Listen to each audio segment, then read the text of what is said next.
passion that I think those of us that are involved with the collaborative bring really has to do with caring about making sure that all students have an opportunity to learn, and in particular, in our case, to learn math and science, in part because learning math and science unlocks the world for so many of them. Being able to come down and participate in the teacher leader academies, to experience high-quality science professional development, and then be equipped with the tools to bring that back to our district.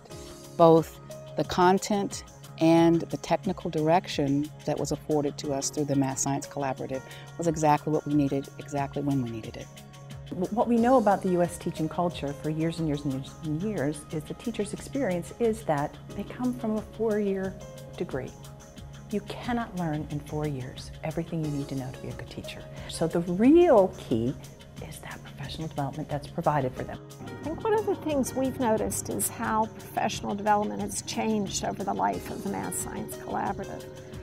When I was starting, it was the idea if you had 1 day of professional development a year, that was fine.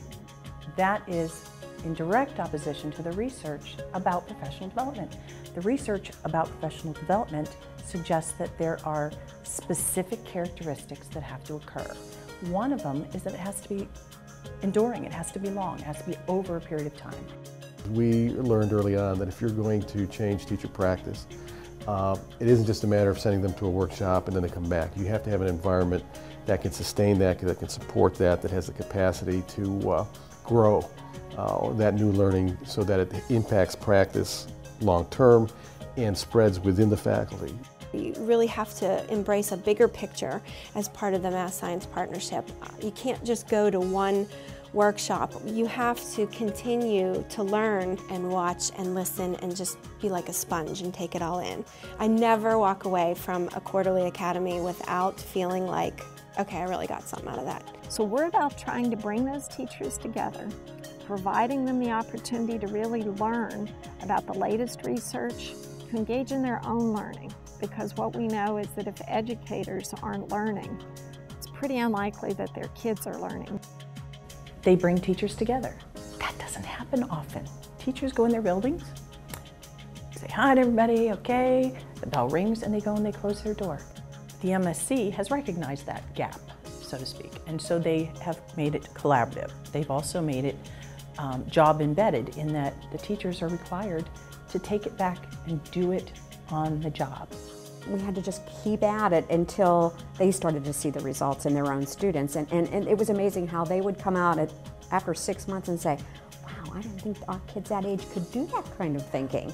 We have seen our math scores slowly improve every year at a much higher rate than all of our other testing scores. And I think it's a direct result of all of the things that we've learned. It has definitely changed my classroom because, like I said, it's now not so much about me and my lesson and what I'm teaching. It's more about this is what the kids have to know and how are we going to get there. I think a lot of times too we don't say, well, why do you think that? Or what's your reason for that? Or do you have any evidence that supports that? And so I think, really delving deeper into that cognitive domain and making sure that, we really know they understand it is a piece of this MSP that has really changed how I approach planning lessons. Over the years, we have seen, great strides in math and science achievement in this region, and a lot of it is because of the support and the work that the collaborative did over these 15 years. I mean, it's a clear connection. I think that the recognition that learning is a lifetime experience, and that if you're in the profession of learning, then you've got to be engaged in ongoing learning the rest of your profession.